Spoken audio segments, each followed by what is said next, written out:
ആത്മാവിന് ദേഷ്യം വന്നാ അത് നിന്നല്ലേ കൊല്ലോ? എന്റെ ദേവി എന്തിനാ കൊല്ലണേ? ആത്മാവ് എന്നെ കൊല്ലാൻ തന്നെയാണ് വന്നത്. പക്ഷെ ഞാൻ എപ്പോഴും ഉറങ്ങുന്നതിന് മുൻപ് നാഗമ്മയുടെ പുറ്റുമണ്ണ് ഞാൻ നെറ്റിയിൽ തൊടാറുള്ളത് കൊണ്ട് അതിനെന്നെ ഒന്നും ചെയ്യാൻ സാധിച്ചില്ല. അതുകൊണ്ടാണ് ദേവി ചേച്ചി പിടികൂടിയത്. സംശയം ഉണ്ടെങ്കിൽ ചേച്ചിയോട് തന്നെ ചോദിച്ചു നോക്ക്. ദേവിയെ, ഗംഗ പറയണ സത്യ? അല്ല, ഇത് ആത്മാവിന്റെ പ്രോഗ്രാമാ? അതെ എന്ന് സമ്മതിക്കല്ലാതെ നിനക്ക് വേറെ വഴിയില്ല. എന്റെ കഴുത്തിൽ തന്നെ കുരുക്കിടാൻ നോക്കിയതല്ലേ? പറ, ആത്മാവാണെന്ന് വാ തുറന്ന് പറ.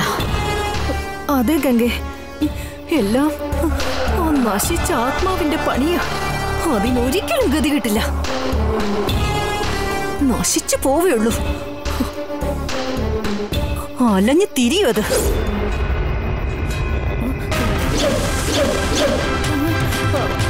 ആത്മാവിന്റെ പണി തന്നെയാ. അതെ, കേട്ടില്ലേ കേട്ടില്ലേ? ദേവി ചേച്ചി തന്നെ പറഞ്ഞു ഇത് ആത്മാവിന്റെ പണിയാണെന്ന്. ശരിക്കും അത് ആത്മാവായതുകൊണ്ടാ എന്റെ മുറിയിൽ അവര് തൂങ്ങാൻ ശ്രമിച്ചത്. ഞാൻ അറിയാതെ പോയത്. ജാനകി ചേച്ചിയുടെ ആത്മാവ് എന്നോട് ആ കൊട്ടാരത്തിലേക്ക് കയറരുതെന്ന് പറഞ്ഞതുകൊണ്ടാ ഞാൻ ഇതുവരെ അങ്ങോട്ടേക്ക് കാലെടുത്ത് വെക്കാത്തത്. പക്ഷെ അതിനു പകരം ജാനകി ചേച്ചിയുടെ ആത്മാവ് ഇവിടെ വന്ന് എന്തൊക്കെയാ കാട്ടിക്കൂട്ടുന്നത്. അവരെന്നെ എന്തൊക്കെ ചെയ്യാൻ ശ്രമിച്ചാലും നാഗമ്മയുടെ അനുഗ്രഹം ഉള്ളതുകൊണ്ട് ഞാൻ എങ്ങനെയെങ്കിലും രക്ഷപ്പെടും. പക്ഷെ പാവം ദേവി ചേച്ചിയുടെ കാര്യം ഓർക്കുമ്പോഴാ എനിക്ക് വല്ലാത്ത പേടി തോന്നുന്നത്. ആത്മാവ് ഇവരുടെ ദേഹത്ത് കയറിയതും പോരാഞ്ഞ ആവേശം മൂത്ത് ഇവരെ കൊല്ലാനും ശ്രമിക്കല്ലേ. ആത്മാവിന്റെ കയ്യിൽ നിന്ന് നമ്മൾ എങ്ങനെ ഇവരെ രക്ഷപ്പെടുത്തും? ആദ്യം അതിനെ പറ്റിയാണ് ആലോചിക്കേണ്ടത്. ജാനകിയുടെ ആത്മാവ് ഈ വീട്ടിലും മരുമോളായിരുന്നു എന്നുള്ള ഒറ്റ കാരണം കൊണ്ട് ഞാൻ അത്ര ആളും മിണ്ടാണ്ടിരുന്ന. ഇതിപ്പോ അവൾ എന്റെ ദേവീനെ കൊല്ലാൻ നോക്കി നിലയ്ക്ക്. ഇനി ഞാൻ അവളെ വെറുതെ വിടില്ല. ഞാൻ കുറച്ച് റെസ്റ്റ് എടുത്തോട്ടെ, വയ്യ എനിക്ക്.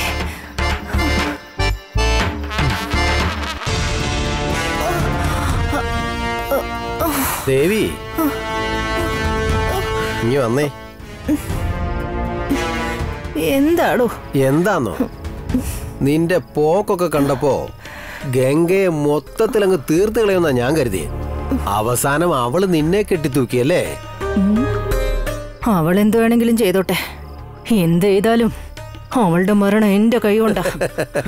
ഇനി നിന്നെ കൊണ്ട് ഗംഗയെ ഒരു ചുക്കും ചെയ്യാൻ കഴിയില്ല. അതെന്താ? അവക്ക് കാര്യങ്ങൾ മനസ്സിലായി. ഇനിയുള്ള അവളുടെ ഓരോ ചുവടുവയ്പും വളരെ ശ്രദ്ധിച്ചായിരിക്കും. അവൾ ഇനി എത്ര ശ്രദ്ധിച്ചിരുന്നാലും അവളെ ഇല്ലാതാക്കാനുള്ള വഴി കണ്ടെത്താൻ എനിക്ക് നന്നായിട്ട് അറിയാം.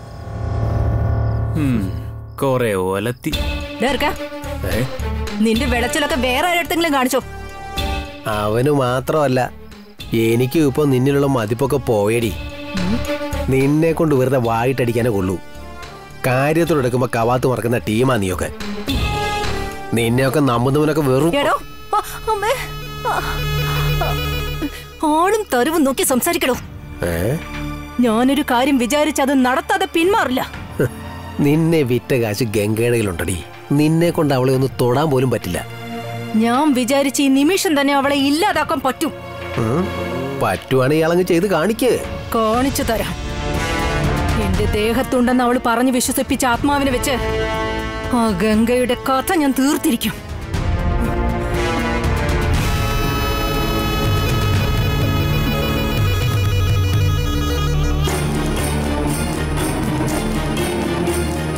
ഈയൊരു തവണ അവള് രക്ഷപ്പെട്ടു. ഇപ്പൊ അവളെ കണ്ടം തുണ്ടമായി വെട്ടി അറിയാൻ പോവാ ഞാൻ. അവളെ എങ്ങനെയാ രക്ഷപ്പെടാന്ന് ഞാനൊന്ന് കാണട്ടെ. അച്ഛനും ആ സ്വാമിയെ പോലെയായി മാറിയല്ലോ. എന്താണ് നീ അങ്ങനെ പറഞ്ഞേ? പിന്നല്ലാതെ സംസാരിച്ചളക്കി അച്ഛൻ എന്റെ പിരികേറ്റി വിട്ടില്ലേ? ഉത്തേജിപ്പിച്ച് കൊലയ്ക്ക് കൊടുക്കുന്ന ആടാ മോനെ രാഷ്ട്രീയ തന്ത്രം. അതിൽ നിന്റെ അച്ഛനാണെങ്കിൽ ഒരു ചാണക്യനും. ഇപ്പൊ ദേവി പോകുന്ന ആ പോക്ക് കണ്ട അവിടെ ഒരു ചോരപ്പുഴ ഒഴുകാനുള്ള ലക്ഷണമുണ്ട്.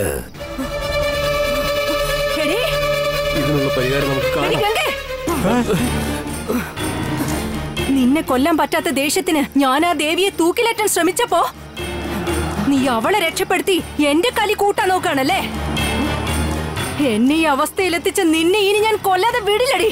കൊല്ലാ നിന്നെ. നിന്നെ കൊന്നു കൊല്ലിക്കൂടി.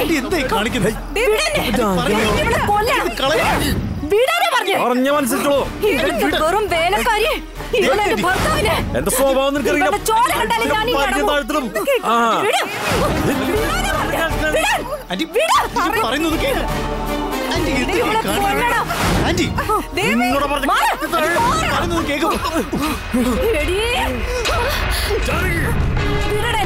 ജാനകി വേണ്ട പറയണക്കേക്ക്.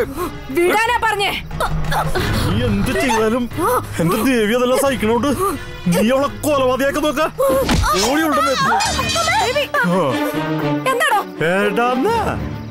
നിനക്കുള്ളത് ഇപ്പൊ തരാടി.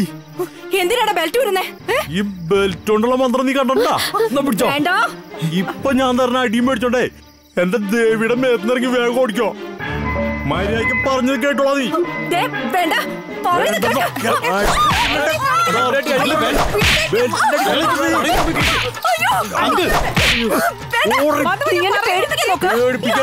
ഓടിക്കണേ ഓടി. എന്റെ ദേവിനെ വിട്ട് പോയില്ലേ കണ്ടല്ല.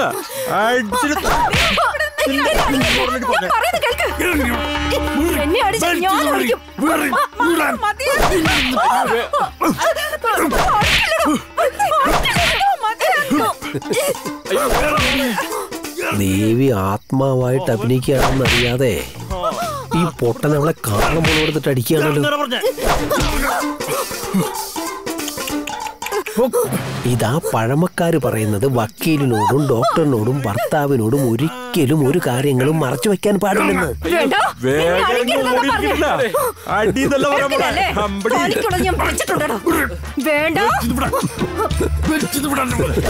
അയ്യോ സഹിക്കാൻ വയ്യ.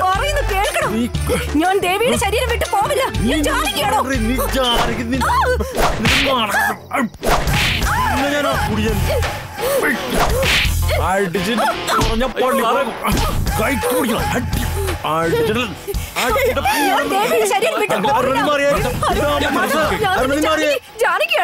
എന്നെ അവനിങ്ങനെ അടിക്കുന്ന കണ്ടിട്ട് നീ നോക്കി നിൽക്കണോ? അടിക്കില്ലെന്ന് പറയണോ? എനിക്കെന്റെ ദേവിനെ വേണം. ഇവളെ ഞാനൊരു പാഠം പഠിപ്പിക്കും.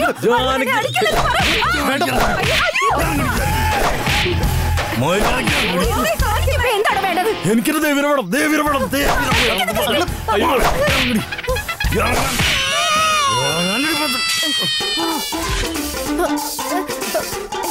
എന്താ മാധവേട്ടാ ഈ രാത്രിയില് ഇങ്ങനെ ബെൽറ്റൊക്കെ പിടിച്ചു നിൽക്കുന്നേ?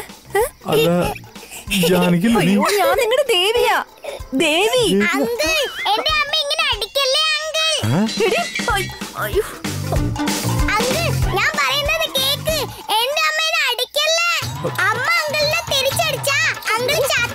ഇവളെന്നെ കൊലക്ക് കൊടുക്കുന്ന തോന്നുന്നു.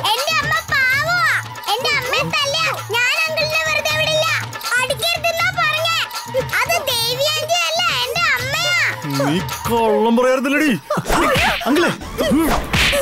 എന്റെ പേരും പറഞ്ഞ് കൊറേ നാളായി നീ ഇവിടെ കിടന്ന് ജലസുന്നു.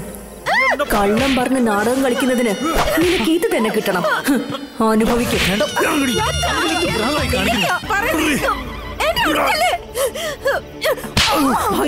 ഇവിടെതാ തിരിച്ചടി.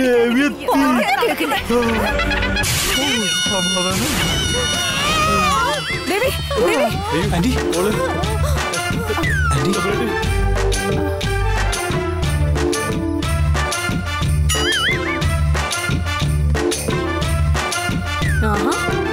ഇവൾ അഭിനയിച്ചങ്ങ് തകർക്കുവാണല്ലോ.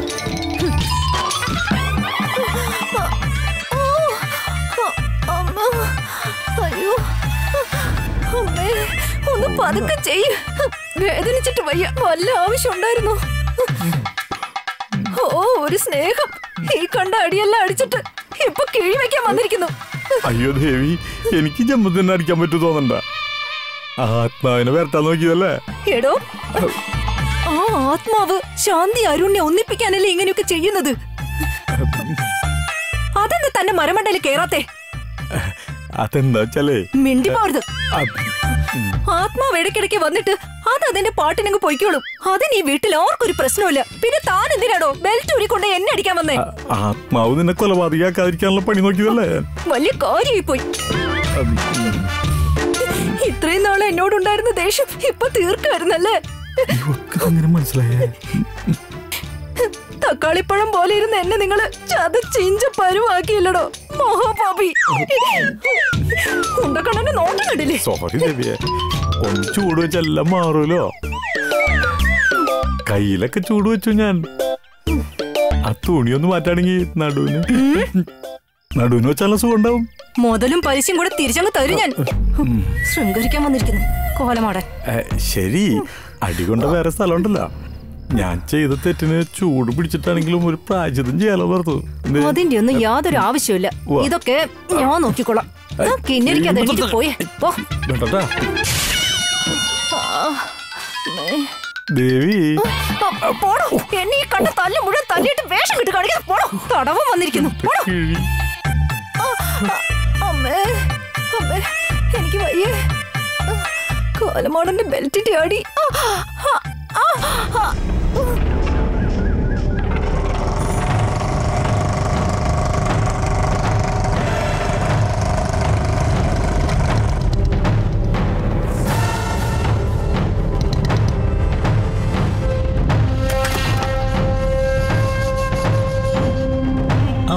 സർ വരൂ. ഹലോ, ഇരിക്കും. സർ, എവിടം വരെ കേസിന്റെ അപ്ഡേറ്റ്സ്? ഇൻവെസ്റ്റിഗേഷന്റെ ഭാഗമായിട്ട് മരിച്ചുപോയ ലതയെക്കുറിച്ചും തമ്പുരാനെ കുറിച്ചും വിശദമായൊരു അന്വേഷണം നടത്തി. പിന്നെ ഞാൻ വന്ന കാര്യം എന്താണെന്ന് വെച്ചാൽ പോസ്റ്റ്മോർട്ടം റിപ്പോർട്ട് വന്നിട്ടുണ്ട്. റിപ്പോർട്ടിൽ എന്താ സാർ പറയുന്നത്? 2 ബോഡിയിലും മനുഷ്യരാണിത് ചെയ്തതെന്ന് തോന്നുന്ന രീതിയിൽ ഒരടയാളം കണ്ടെത്താനായില്ല. എങ്ങനെയാണ് മരിച്ചതെന്ന് ഡോക്ടർക്ക് പോലും സ്ഥിരീകരിക്കാൻ പറ്റാത്ത രീതിയിൽ 2 കൊലപാതകവും വളരെ ദുരൂഹമാണ്.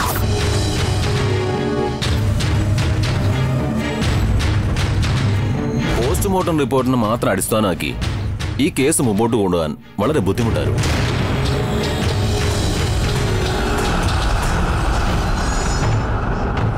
തമ്പുരാന്റെ ബോഡി കിട്ടിയെടുത്തുനിന്ന് കുറ്റവാളിയെ കണ്ടുപിടിക്കത്തക്ക രീതിയിൽ ഒരു തെളിവും കിട്ടിയിട്ടില്ല.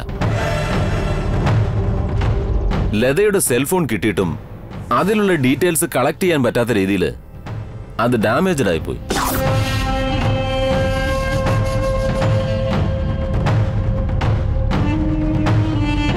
എന്നാ ഒരു കാര്യം മാത്രം ഞാൻ ഉറപ്പിച്ചു പറയാം. എന്താ സാർ? നിങ്ങളുടെ വീട്ടിൽ നടക്കുന്ന ഏതോ പ്രശ്നത്തിന്റെ ഭാഗമായിട്ടാണ് ഈ 2 മരണവും നടന്നിട്ടുള്ളത്.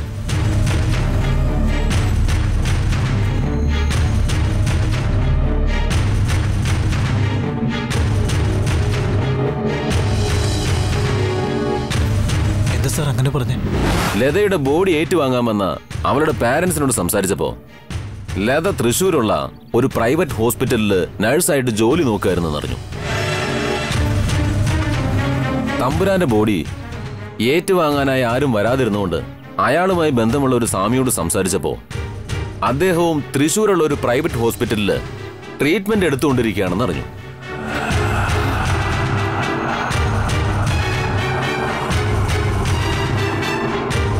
ലത ജോലി ചെയ്തുകൊണ്ടിരുന്ന ഹോസ്പിറ്റലും സ്വാമി ട്രീറ്റ്മെന്റ് എടുത്തുകൊണ്ടിരിക്കുന്ന ഹോസ്പിറ്റലും ഒന്ന് തന്നെയാണ് അറിവ്.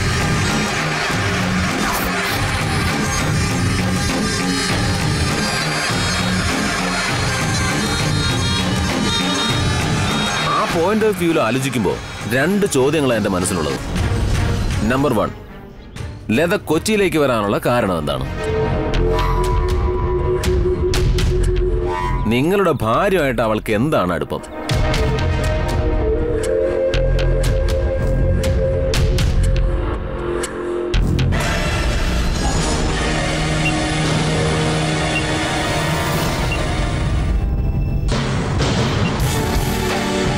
നമ്പർ 2, സ്വാമി പൂജ ചെയ്യാൻ അയച്ച തമ്പുരാൻ ഇങ്ങോട്ട് എത്തരുതെന്ന് ആഗ്രഹിച്ചത് ആര്? എന്തിനു വേണ്ടിയാണ് തമ്പുരാന്റെ പേരിൽ വേറൊരാൾ ഈ കൊട്ടാരത്തിൽ വന്ന ആൾമാറാട്ടം നടത്തിയത്?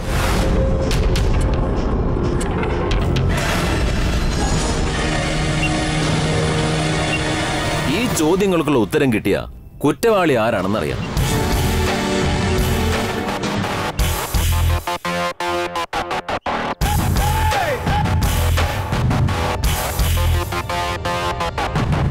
ഇതിനെപ്പറ്റി കൂടുതൽ അന്വേഷിക്കാൻ ഇൻവെസ്റ്റിഗേഷൻ ടീമിനെ ഞാൻ തൃശ്ശൂർക്ക് അയച്ചിട്ടുണ്ട്.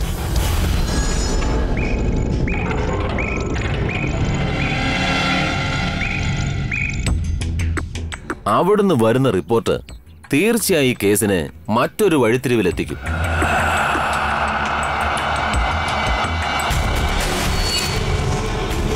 എന്നാ അതിനു മുമ്പ് എനിക്ക് ഈ വീട്ടിലുള്ള ഓരോരുത്തരെയും വിശദമായി ചോദ്യം ചെയ്യേണ്ടി വരും. ഞാൻ വിളിപ്പിക്കുന്ന സമയത്ത് നിങ്ങളുടെ വീട്ടിലുള്ള എല്ലാവരും സ്റ്റേഷൻ വരെ ഒന്ന് വരേണ്ടി വരും.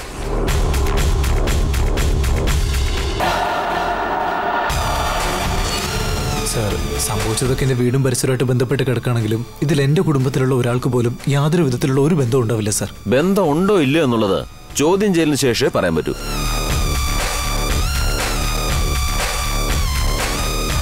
നിങ്ങൾ ഇവിടുത്തെ ഒരു റെപ്യൂട്ടഡ് ഫാമിലി ആയതുകൊണ്ട് ചോദ്യം ചെയ്യുന്നതിൽ എന്തെങ്കിലും ബുദ്ധിമുട്ടുണ്ടെങ്കിൽ നിങ്ങൾക്ക് ആരെങ്കിലും സംശയം ഉണ്ടെങ്കിൽ പറയാം. അപ്പൊ ആദ്യം അവരെ ചോദ്യം ചെയ്യാം.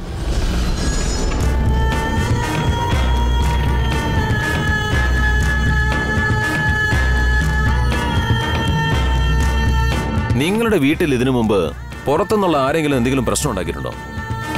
അതുമല്ലെങ്കിൽ നിങ്ങളുടെ കുടുംബത്തോട് ആർക്കെങ്കിലും എന്തെങ്കിലും പകയുണ്ടോ?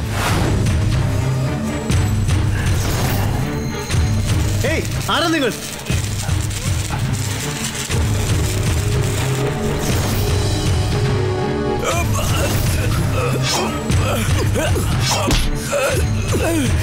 എന്തിനാണോ അച്ഛനെ കൊല്ലാൻ നോക്കിയത്?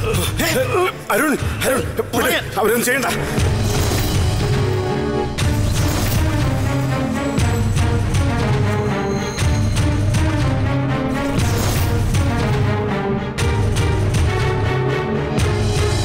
അരുൺ, അങ്ങനെ എന്തെങ്കിലും ഉണ്ടെങ്കിൽ പറയണം.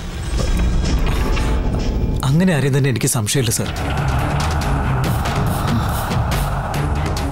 എൻ്റെ അച്ഛൻ വന്ന ഉടനെ അദ്ദേഹത്തിന് അങ്ങനെ ആരെങ്കിലും സംശയം ഉണ്ടോ എന്ന് ഞാൻ അന്വേഷിച്ചിട്ട് അറിയിക്കാം. നിങ്ങൾ ചോദിച്ചിട്ട് പറയാം. ആരായാലും നമുക്കത് അന്വേഷിക്കാം. ഓക്കെ, ഞാൻ വരട്ടെ. ശരി.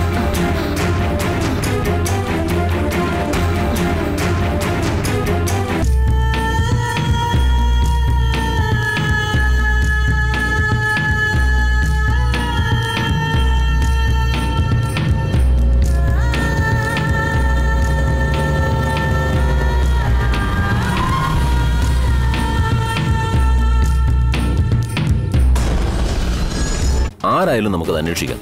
ഓക്കെ, ഞാൻ വരട്ടെ. ശരി.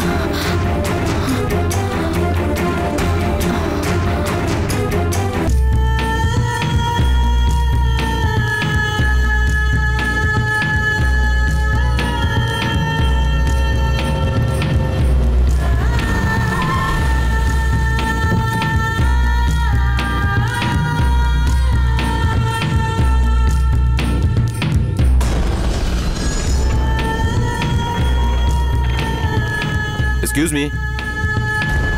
Yes. നിങ്ങൾ ആരാണെന്ന് മനസ്സിലായില്ല. സർ, സർ ഇതെന്റെ ഫ്രണ്ടാണ് സർ. ഓ, നിങ്ങളുടെ പേര്? ദിവാകർ. ഓക്കെ.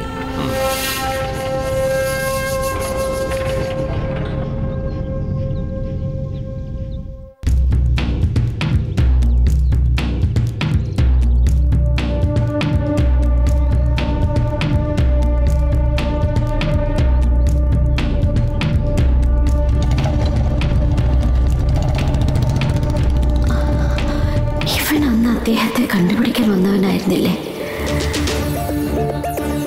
എന്തിനായിരിക്കും ഇപ്പൊ വന്നത്? എന്തായാലും എനിത്തിങ് സീരിയസ്? ഔട്ട് ഹൗസിലെടുത്ത് സംസാരിക്കാം.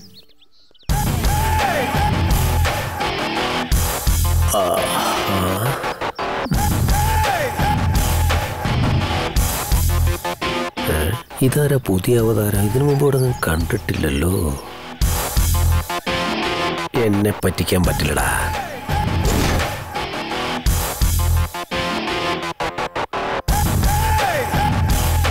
എടി, എന്താന്നറിയില്ലല്ലോ.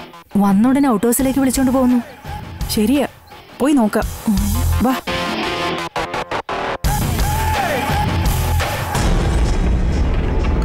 വരൂ വരൂ.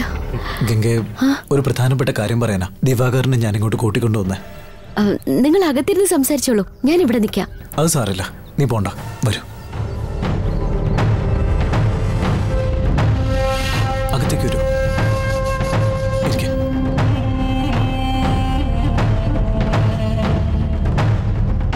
പറയരുൺ, എന്താ കാര്യം?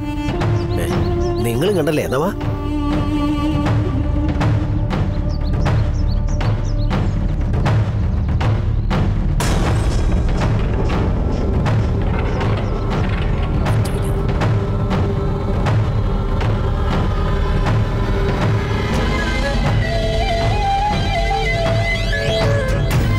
ഇതൊക്കെയാണ് സംഭവിച്ചത്.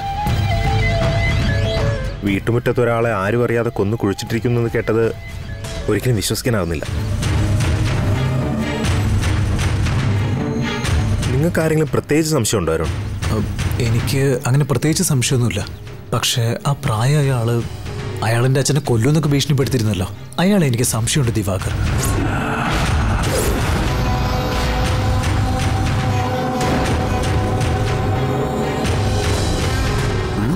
അവിടെ പോയി നോക്കാം. അങ്ങോട്ട് പോ.